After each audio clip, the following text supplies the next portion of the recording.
Eu ouço pregações também, né? Gosto muito de ouvir o Augusto Nicodemos, não sei se todo mundo gosta, mas sempre ouço Augustos. E sempre tem uns problemas desses também na igreja, que ele prega, né? Então, quando ele era pastor em Santo Amaro, eu identifico um cachorro, na hora da pregação, latindo, deve ser um pastor alemão. Então, quando tinha um pastor brasileiro pregando, tinha um alemão do vizinho, cachorro, rapaz, impressionante, saindo na gravação. E ouvindo o Davi Murk também essa semana, umas 2 vezes, comentei com o pastor Ackley, ele parou lá na Piba para corrigir essas questões de microfone. Então isso acontece, eu fiquei feliz da vida, né? Porque eu pensei que só acontecesse aqui nos Cavaleiros, mas acontece também em outros lugares, né, com outros pregadores também. Queridos, há muito tempo atrás, lá no século IV, uma mãe orava pelo seu filho. O filho vivia uma vida desregrada, dissoluta. Ele tinha uma amante, e tinha um filho com essa amante. Ele tinha outras mulheres também, e vivia de maneira totalmente irresponsável. Até que um dia, ele angustiado, assentou-se num jardim e ouviu umas crianças cantando, pega e lê, e ele achou um manuscrito e ele leu. E ele leu, no manuscrito era um texto de Romanos, e ele leu Romanos, a carta de Paulo aos Romanos, um texto, capítulo 13, versículo 13 e 14, que dizia o seguinte: comportemo-nos com decência, como quem age à luz do dia, não em orgias e bebedeiras, não em imoralidade sexual e depravação, não em desavença e inveja. Pelo contrário, revistam-se do Senhor Jesus Cristo e não fiquem premeditando como satisfazer os desejos da carne. E quando ele lê isso, alguma coisa acontece, um milagre acontece no seu coração. E ele fala da reação que teve Jonas ao ler isso. Ele diz o seguinte: não li mais nada e não precisava de coisa alguma. Instantaneamente, ao terminar a sentença, uma clara luz inundou meu coração e todas as trevas da dúvida se desvaneceram. O nome dele é Agostinho, conhecido na história como Agostinho de Hipona, ou Santo Agostinho. Se converteu ali, lendo aos Romanos. Esse homem foi tão importante, ele até hoje é um dos maiores teólogos que existe. Ele influenciou a vida de outros grandes homens com a sua teologia. Também nós conhecemos a história de um monge, de um padre, lá agora, século XVI, o nome dele Martinho Lutero. Ele muito religioso, muito católico. Ele diz que jejuava, ficava horas deitado no chão do seu quarto, com os braços estendidos em forma de cruz. À noite recusava cobertores, dormia sob frio intenso, levantava todos os dias 2 da madrugada para fazer suas primeiras orações. Dia e noite meditava sobre os seus pecados passados e ficava horas confessando-se ao seu superior. Lutero era muito religioso. Tudo que a Igreja Católica oferecia para aliviar a sua culpa, ele fazia, mas ele não conseguia ter paz. Até que um dia, angustiado, ele à noite, lendo a Bíblia, lendo a carta aos Romanos, ele leu Romanos capítulo 1, versículo 17, que diz que o justo viverá pela fé. O justo viverá pela fé. E aí tem um testemunho dele também, que diz o seguinte: quando ele lê isso, a vida dele muda, se transforma. Senti que havia nascido de novo e que as portas do paraíso me haviam sido abertas. As escrituras todas tiveram um novo sentido, e a partir de então, a frase, a justiça de Deus, não me encheu mais de ódio, mas se tornou indizivelmente doce em virtude de um grande amor. Lutero, nós sabemos, né, foi grande reformador. Nós devemos muito a Martinho Lutero e devemos também a Agostinho de Hipona. Esses dois irmãos se converteram lendo a carta aos Romanos. É possível que outros irmãos aqui também tenham se convertido lendo aos Romanos. Na história, muitos irmãos se converteram ouvindo, porque todos pecaram e destituídos estão da glória de Deus. Ouvindo, porque o salário do pecado é a morte, mas o dom gratuito de Deus é a vida eterna por Cristo Jesus nosso Senhor. Ouvindo pregações que diz, mas Deus prova o seu amor para conosco, em que Cristo morreu por nós, sendo nós ainda pecadores. Quantos irmãos foram despertados para missões, lendo e ouvindo Romanos que diz, porque não me envergonho do evangelho de Cristo, pois é o poder de Deus para a salvação de todo que crê. Ou, porque todo aquele que invocar o nome do Senhor será salvo. Como, pois, invocarão aquele em quem não creram, e como crerão naquele a quem não ouviram, e como ouvirão se não há quem pregue, e como pregarão se não forem enviados. Então, como nós lemos, essa carta influenciou e tem influenciado a vida da gente. Quantos irmãos decidiram por uma entrega total a Cristo, lendo ou ouvindo a pregação que diz, rogo-vos, pois, irmãos, pela compaixão de Deus, que apresentei os vossos corpos como sacrifício vivo, santo e agradável a Deus, que é o vosso culto racional.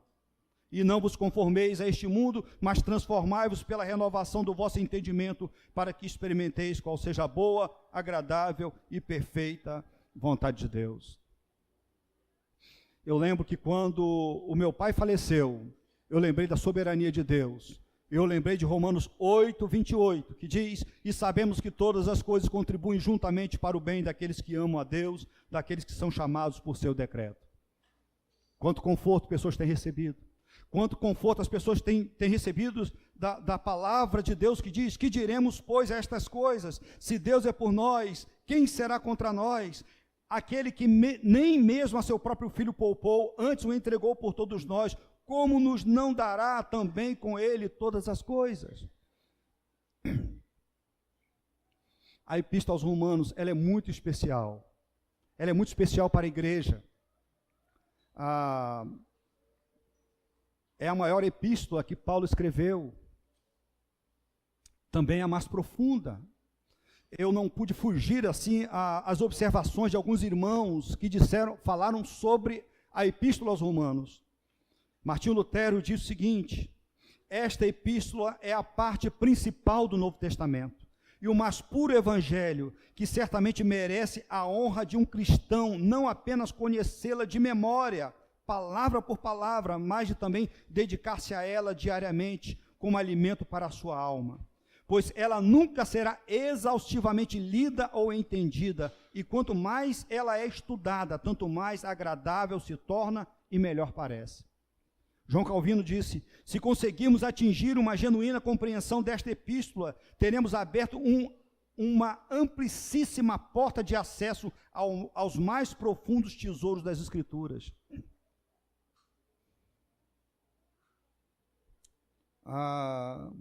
Enfim, muitos disseram, mas agora eu peguei de um autor contemporâneo, um irmão que eu conheço, muito querido, o Franklin Ferreira, um amigão meu, teólogo brasileiro. Ele escreveu o seguinte, a Epístola aos Romanos é a mais rica e abrangente declaração de Paulo sobre o Evangelho. Esta carta é também a chave para o entendimento das Escrituras, já que Paulo une todos os grandes temas da Bíblia, pecado, lei, julgamento, destino do homem, fé, obras, graça, justificação, santificação, eleição, a obra de Cristo no Espírito Santo, a esperança cristã, a natureza da igreja, o lugar do judeu e do gentio nos propósitos de Deus, o significado da mensagem do Antigo Testamento, os deveres do cristão frente ao Estado e os princípios de retidão moral. A Epístola aos Romanos abre uma perspectiva para o entendimento de como todas as partes da Bíblia se ajustam de modo claro. Ou seja, ele está falando muito bem da Epístola aos Romanos. Há muito tempo que eu queria pregar essa carta. Eu creio que desde que eu saí do seminário, há 30 anos atrás, nunca me senti preparado para isso. Nem agora estou preparado. Não me julgo preparado para isso. Quanto mais leio, mais aprendo e sou mais desafiado. É o que alguém disse aqui, exatamente isso. Ela não tem como a gente apanhar tudo que a carta tem. Vamos passar a vida estudando aos Romanos. Ela é importantíssima. Então, eu vou iniciar hoje uma série de pregações em Romanos. Nós estamos começando hoje, eu não sei quando termina. Não sei. Quando vai terminar isso? Eu não sei. Eu sei que não vou fazer igual o Martin Lloyd Jones, que levou 12 anos pregando Romanos na sua igreja. Então, não, isso não vai acontecer. Mas eu penso que em torno de 59 mensagens nós devemos ter nessa carta. É possível, em torno de 59 mensagens. Tá bem? Essa carta tem um esboço, eu queria apresentar um esboço para vocês. Fácil de decorar. Depois eu posso até disponibilizar. Mas a primeira palavra para esboçar a carta é condenação. Capítulos de 1 a 3 vai falar sobre condenação. Porque Paulo vai dizer, capítulo 1, o gentio peca. O gentio é o não judeu, gente, somos nós. O gentio peca. No capítulo 2 ele vai dizer, mas o judeu também peca. E no capítulo 3 ele vai dizer, todos pecaram. Todos pecam. Todos, judeus e gentios, são pecadores. Capítulo 3. Então a primeira parte é condenação. A segunda parte é justificação. Está no capítulo 4. Quando ele vai falar da justificação pela fé. Pela fé. Justificação pela fé. Porque eu lembrei de Abraão, por isso que eu falei. Porque no capítulo 4 vai falar que Abraão foi justificado não pelas obras, mas pela fé. A terceira parte é santificação. Agora, uma vez salvos, uma vez justificados, agora tem a santificação de 5 a 8. Capítulo 5, a vida de paz. Capítulo 6, a vida vitoriosa. Capítulo 7, vida de lutas. E capítulo 8, a vida eterna. E aí nós passamos para capítulos de 9 a 11. E a palavra é nação. Nação, porque vai falar da nação de Israel. No capítulo 9 vai falar sobre a eleição de Israel. Capítulo 10, a rejeição de Israel. E capítulo 11, a conversão de Israel. E aí, chegando para o final da carta, dos capítulos 12 a 15, nós temos exortação. É a parte prática da carta, onde vai falar sobre o amor, capítulo 12, a obediência, capítulo 13, a liberdade, capítulo 14, e no capítulo 15, o nosso maior exemplo, que é Jesus Cristo. E aí, o capítulo 16 é a conclusão, onde nós temos as saudações de Paulo. São as suas saudações. Toda carta, até um e-mail, hoje nós mandamos carta, né, manuscrito, mandamos e-mail, então tem um propósito. Quando você manda, tem um assunto, o que você quer? Então, qual é o assunto da carta? O que ela se propõe? Então, são vários propósitos. O primeiro era uma carta de autoapresentação.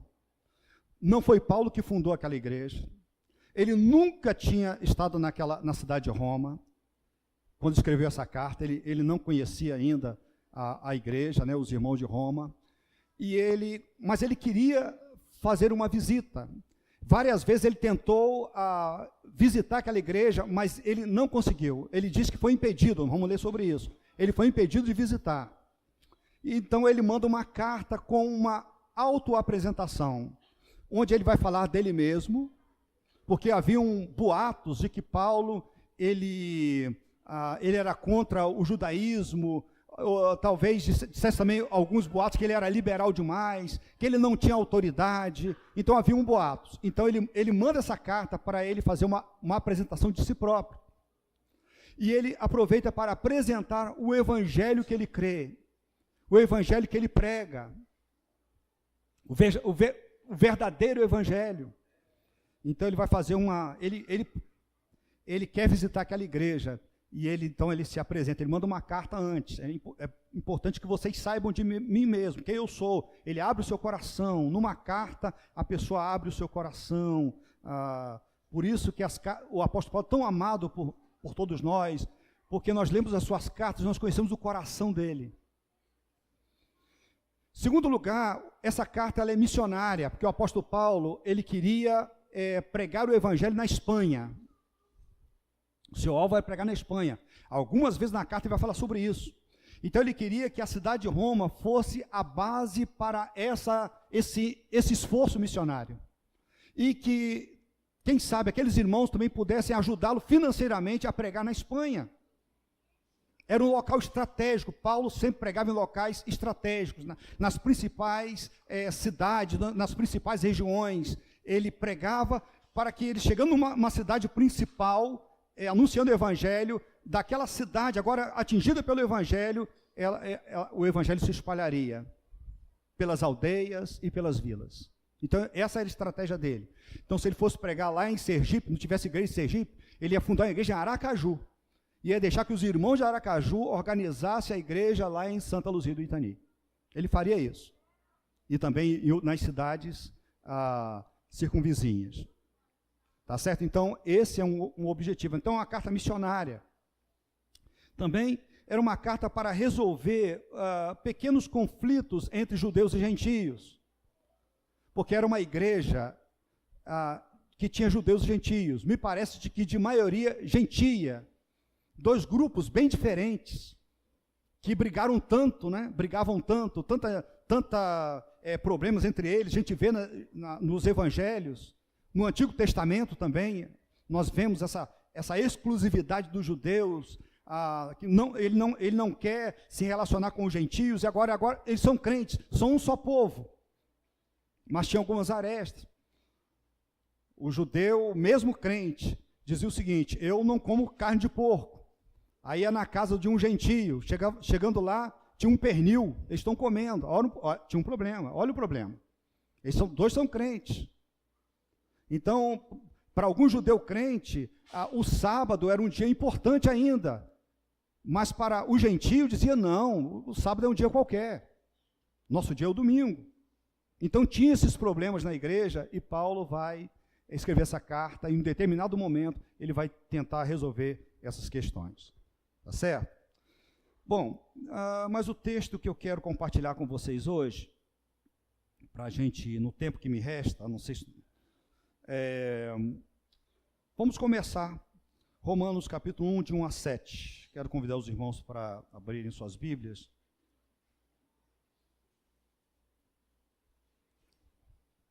Nesse texto, Paulo vai dizer quem ele é. Ele vai falar sobre o conteúdo do evangelho que ele prega, do evangelho verdadeiro. E ele se dirige aos romanos como aqueles que devem levar o evangelho ao mundo todo. Tá certo? Romanos capítulo 1, de 1 a 7.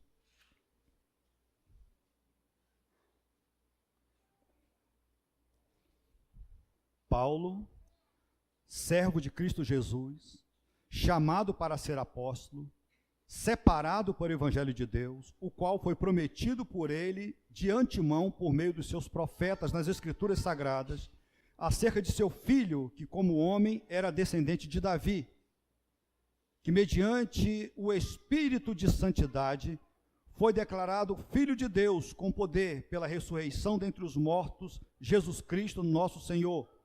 Por meio dele, por causa do seu nome, recebemos graça e apostolado para chamar dentre todas as nações um povo para obediência que vem pela fé. E vocês também estão entre os chamados para pertencerem a Jesus Cristo. A todos os que em Roma são amados de Deus e chamados para serem santos. A vocês, graça e paz, da parte de Deus, nosso Pai, e do Senhor Jesus Cristo. Vamos orar. Querido, nós só temos uma esperança agora, com a tua palavra aberta. Uma esperança para sermos edificados. É a graça do Senhor iluminando as nossas mentes para entendermos a tua palavra. A nossa esperança está apenas nisso. Dependemos do Senhor para que o Senhor nos ajude. Ó Deus, pedimos, ó Deus, que nesta manhã além de exaltarmos Jesus, o teu Filho, além de sermos fiéis à palavra do Senhor, o Senhor transforma as nossas vidas, como o Senhor transformou a vida de tantos irmãos nossos, que leram e estudaram a tua palavra na Epístola aos Romanos. Por isso, nos ajude, nós suplicamos no nome de Jesus. Amém.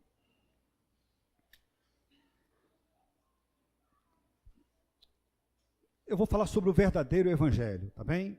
O tema vai ser sobre o verdadeiro evangelho. E o meu primeiro ponto é o seguinte: o verdadeiro evangelho é proclamado por ministros autênticos.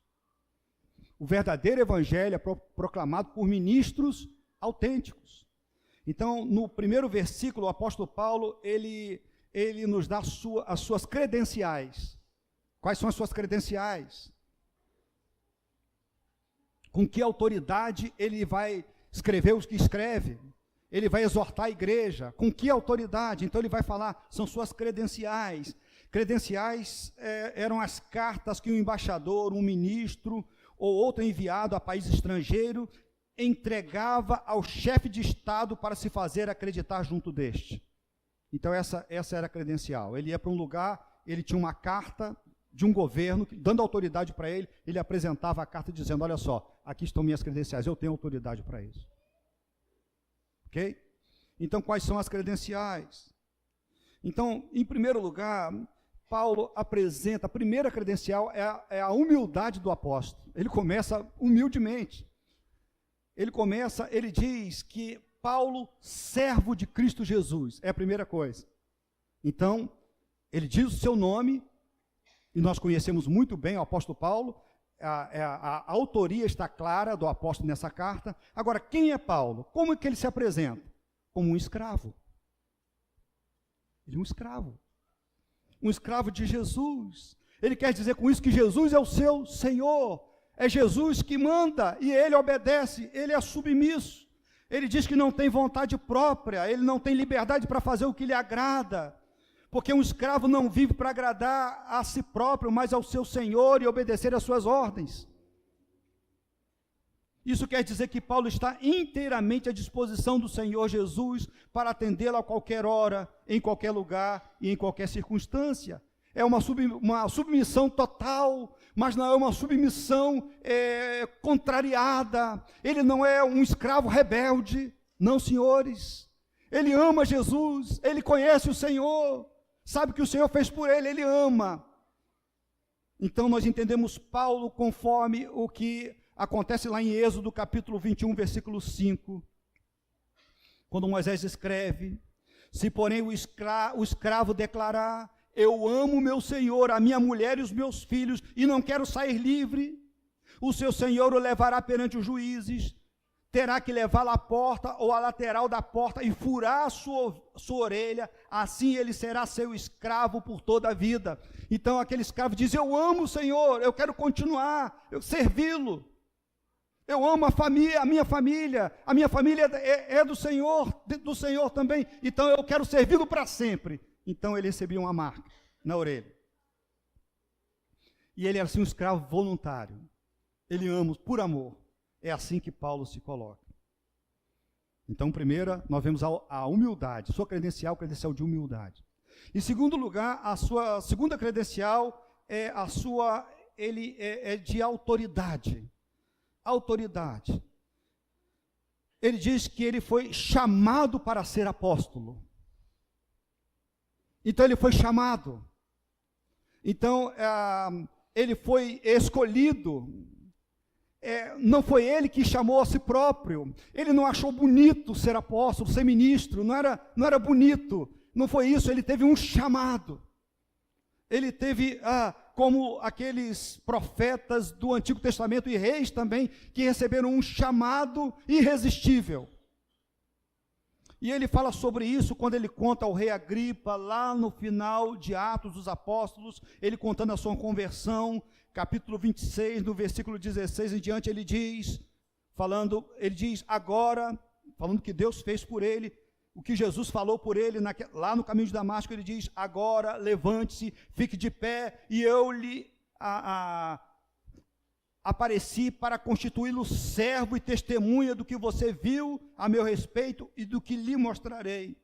Eu o livrarei do seu próprio povo e dos gentios aos quais eu o envio, para abrir os olhos e convertê-los das trevas para a luz e do poder de Satanás para Deus, a fim de que recebam perdão dos pecados e herança entre os que são santificados pela fé em mim. Então ele diz, eu recebi um chamado, e no caso do apóstolo Paulo, foi na sua conversão, um chamado para pregar. Ele foi enviado, a palavra apóstolo significa enviado, com uma missão, com autoridade, no nome de outro, no nome de um superior. Então ele não se fez apóstolo, ele não inventou isso, ele recebeu um chamado. O evangelho verdadeiro, ele precisa de que ministros verdadeiros, eles sejam proclamadores dessa palavra. Em terceiro lugar, nós temos a palavra exclusividade, porque ele diz que ele foi separado para o evangelho de Deus.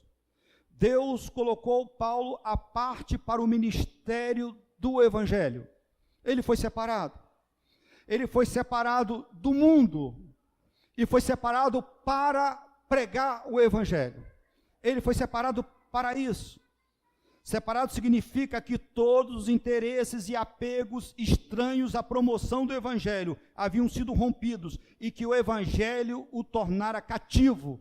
Então Paulo, por isso que nós lemos a vida de Paulo depois da sua conversão, e ele é tão apaixonado, ele é um pregador incansável, as lutas, as ameaças de morte, nada detém o apóstolo, tantas situações que ele enfrentou, naufrágios, sofrimentos, mas nada consegue deter. Por quê? Porque ele estava separado para o evangelho. Essa era a vida dele, era o evangelho.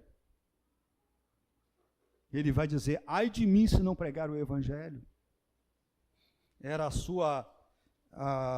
ele precisava pregar a sua obrigação, mas também a sua paixão, a pregação do evangelho. Então a primeira pergunta, quem era Paulo? Ele está se apresentando à igreja, a igreja não o conhece. Ele quer visitar aquela igreja, ele vai apresentar. Ele é um escravo de Cristo. Ele é um homem chamado para ser apóstolo. Ele é um homem separado para o evangelho de Deus. O evangelho que ele prega é de Deus. Não é o evangelho do homem. A origem do evangelho é de Deus. O evangelho partiu de Deus. É a melhor notícia de todos os tempos. Partiu do céu. O evangelho não é uma tentativa do homem em busca de Deus, mas é o Deus amoroso que planejou e executou um plano infalível para chamar o pecador de volta para si.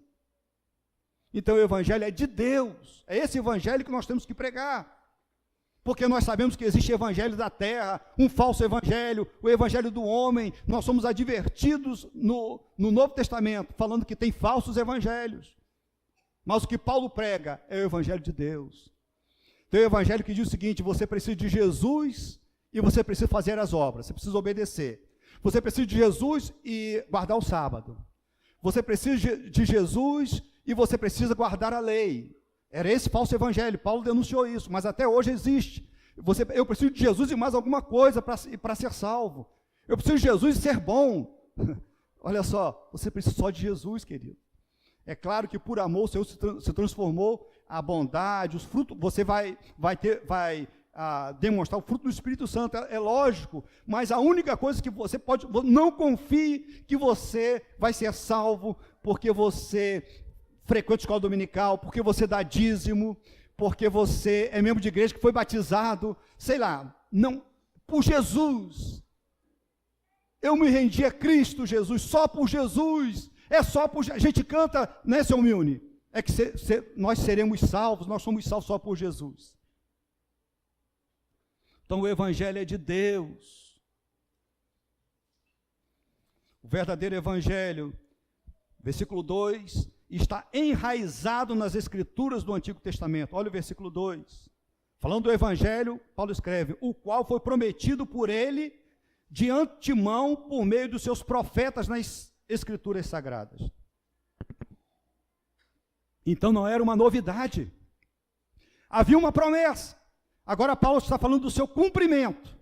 A promessa, os profetas prometeram.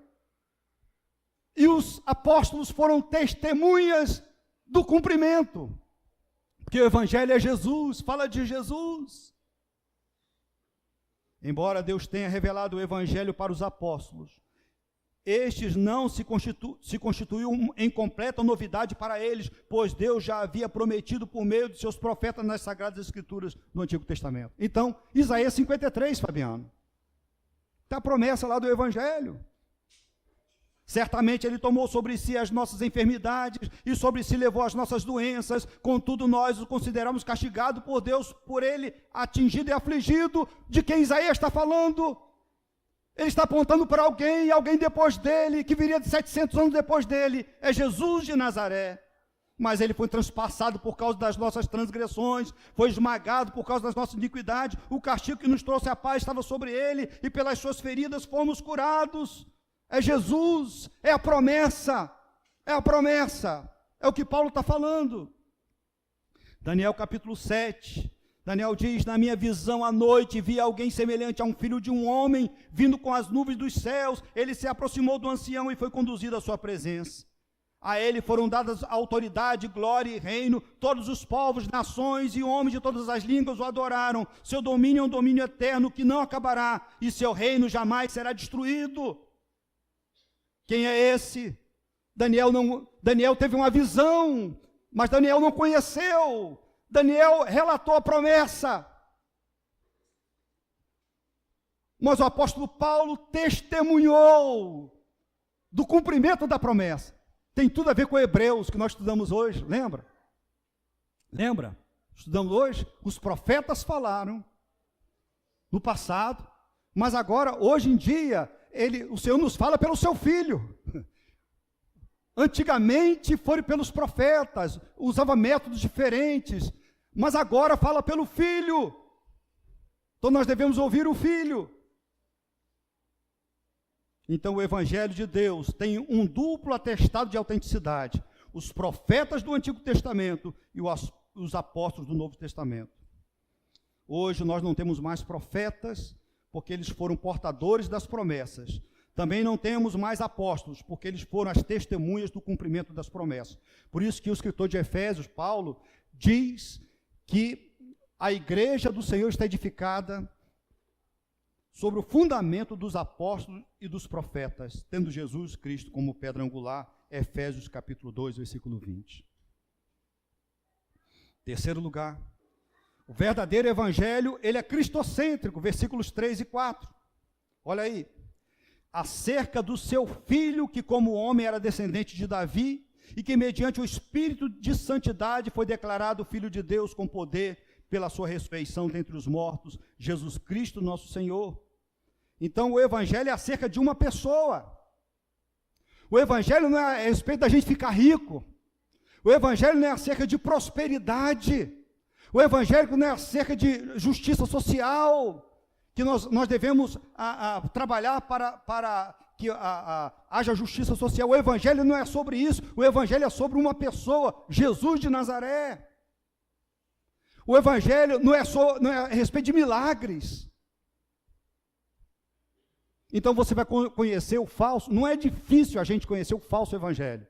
Porque o falso Evangelho não fala da pessoa de Jesus, não exalta Jesus, como vocês fizeram aqui hoje cantando, como vocês estudaram hoje lá na escola dominical, Hebreus, capítulo 1, de 1 a 4. O Evangelho é sobre Jesus, você não vai ouvir isso, vai ouvir sobre prosperidade, milagre. Esse é um Evangelho falso, porque o Evangelho verdadeiro é o Evangelho de Cristo, baseado na pessoa de Cristo. Lutero escreveu o seguinte: aqui se escancaram as portas para a compreensão das Escrituras Sagradas, ou seja, que tudo deve ser entendido em relação a Cristo. Então o verdadeiro Evangelho anuncia a Cristo tal como Ele é. Em primeiro lugar, verdadeiramente o homem, que Paulo diz acerca do seu filho, que como homem era descendente de Davi. Então Jesus era verdadeiramente um homem. A humanidade de Cristo, nós não podemos negar, era como nós, por isso que ele nos compreende, por isso que ele sabe das nossas fraquezas.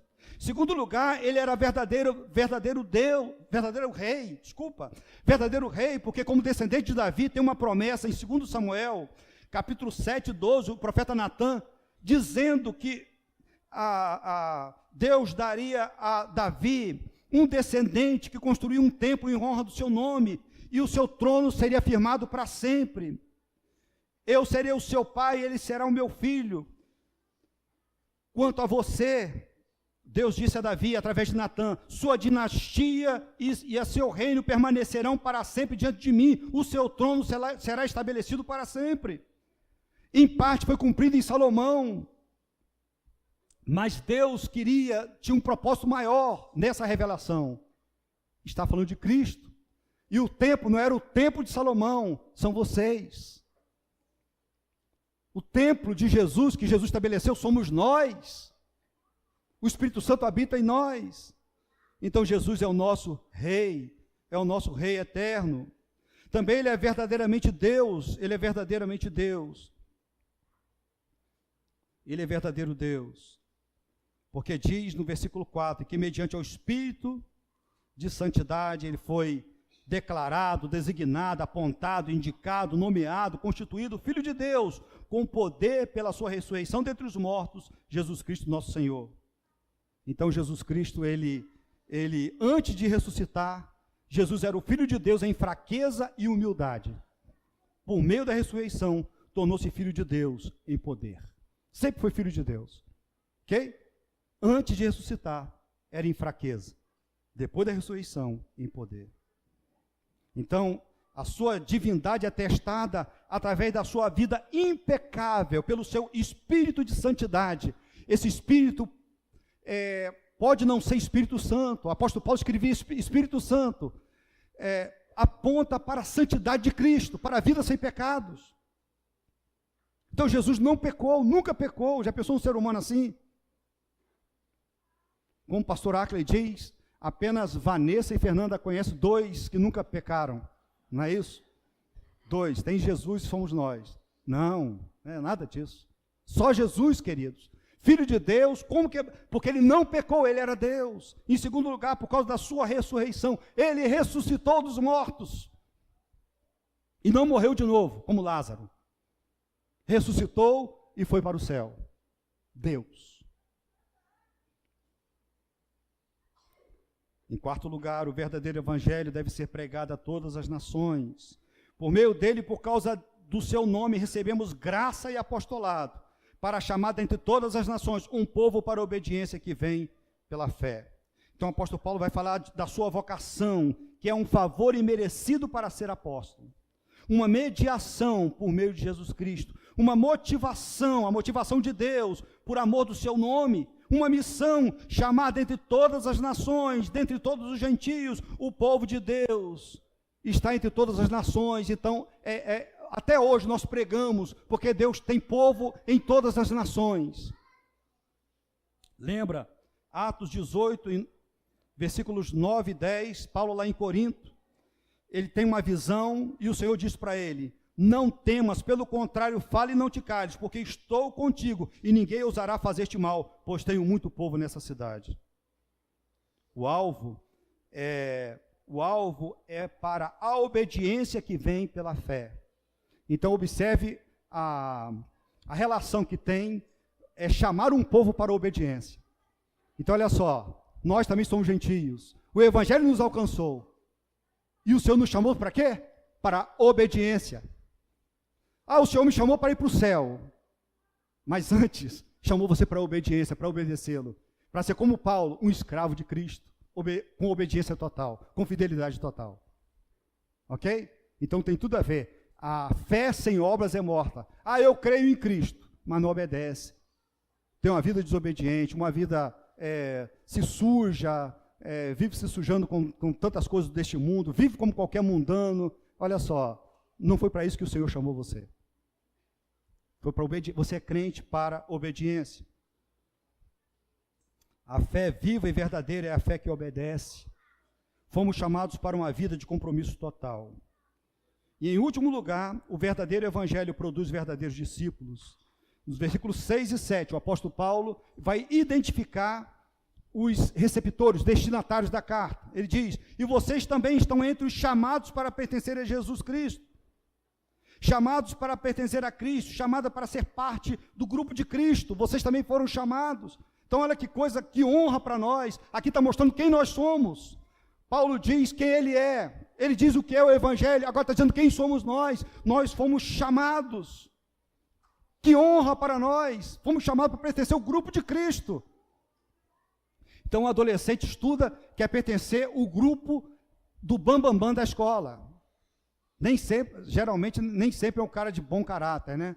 É o que joga futebol, o mais bonito, é o bom no videogame, é o fera em robótica, enfim, o que faz sucesso com as mulheres, a gente que faz parte daquele grupo, daquela pessoa. Querido, adolescente, junior, você foi chamado para fazer parte do grupo de Cristo.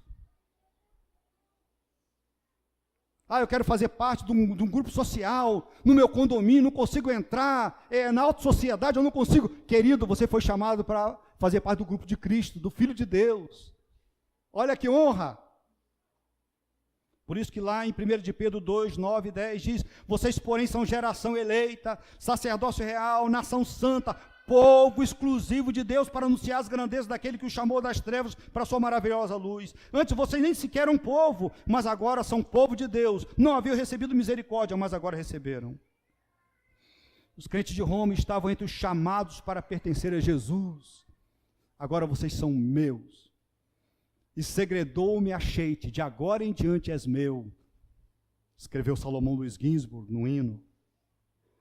Versículo 7, a todos que estão em Roma, são amados de Deus e chamados para serem santos, a vocês graça e paz da parte de Deus, nosso Pai, e do Senhor Jesus Cristo.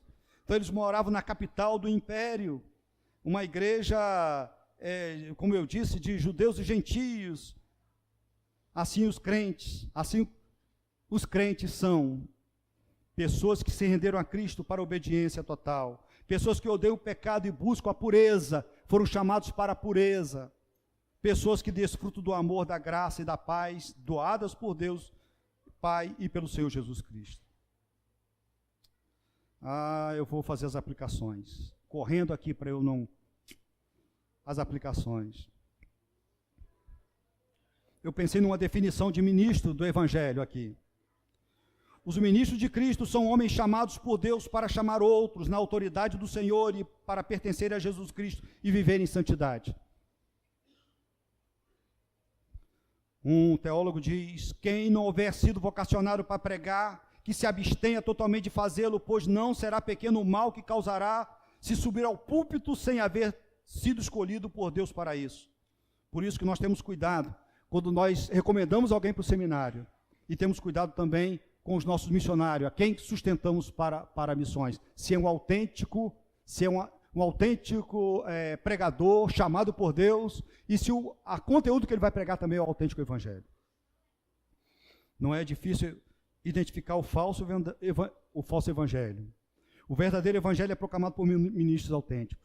O verdadeiro evangelho está enraizado nas Escrituras, no Novo Testamento, não é uma novidade, algo novo, alguém descobriu uma questão nova, e agora isso não é, tem origem no Antigo Testamento e tem seu cumprimento no Novo. O evangelho verdadeiro vai falar de Cristo, vai falar de Cristo Jesus. Vocês vão ver isso, não é difícil.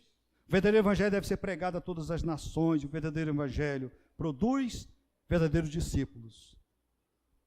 Quando Jesus fala dos fariseus que evangelizavam, diz que eles tornavam o seu discípulo 2 vezes mais merecedor do inferno.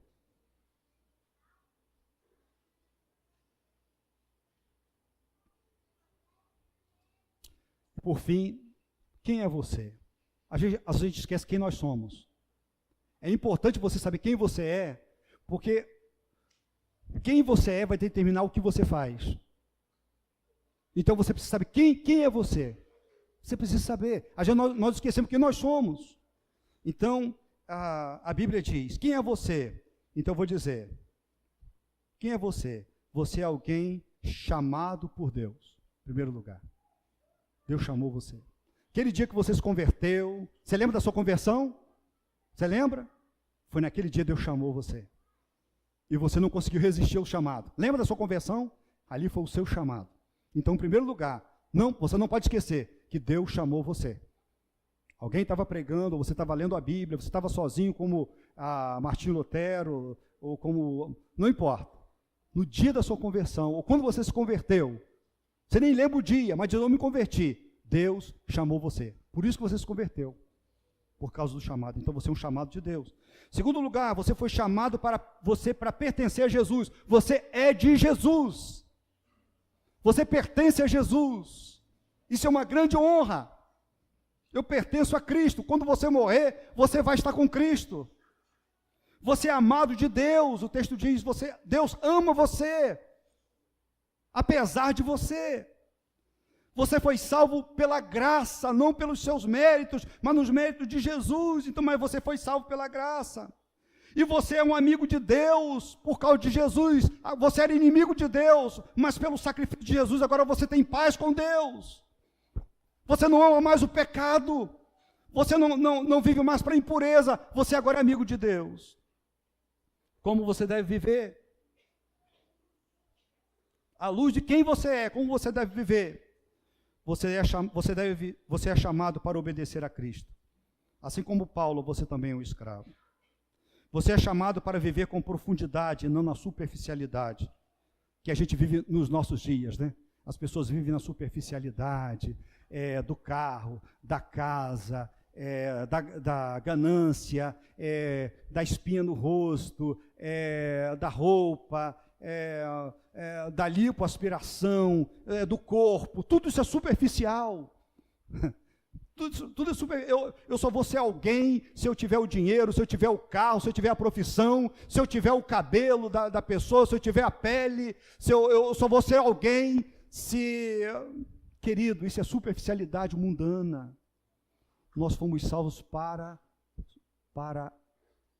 viver uma vida de profundidade, não de superficialidade como as pessoas vivem, na sua ignorância, na sua tolice, na sua cegueira. Você é diferente. Você foi salvo para ser diferente. E você é chamado também para chamar outros para Deus. Ok? Essa carta vai dar uma ênfase muito grande nisso. Você foi chamado para chamar outros para Deus também. Com a sua vida, com o seu testemunho e com a palavra de Deus. Que o Senhor nos ajude e nos dê a graça de, enquanto estudarmos Romanos, né, crescermos naquilo que disseram homens teólogos tão importantes, disseram sobre a carta, o alto poder transformador da carta, como toda a palavra de Deus, mas a carta que vai falar do Evangelho, fala de salvação, de santificação, que isso aconteça na vida da gente. Que domingo após domingo, pela graça de Deus, possamos crescer mais rumo à estatura de Jesus como varão perfeito. Que Deus nos ajude. Amém.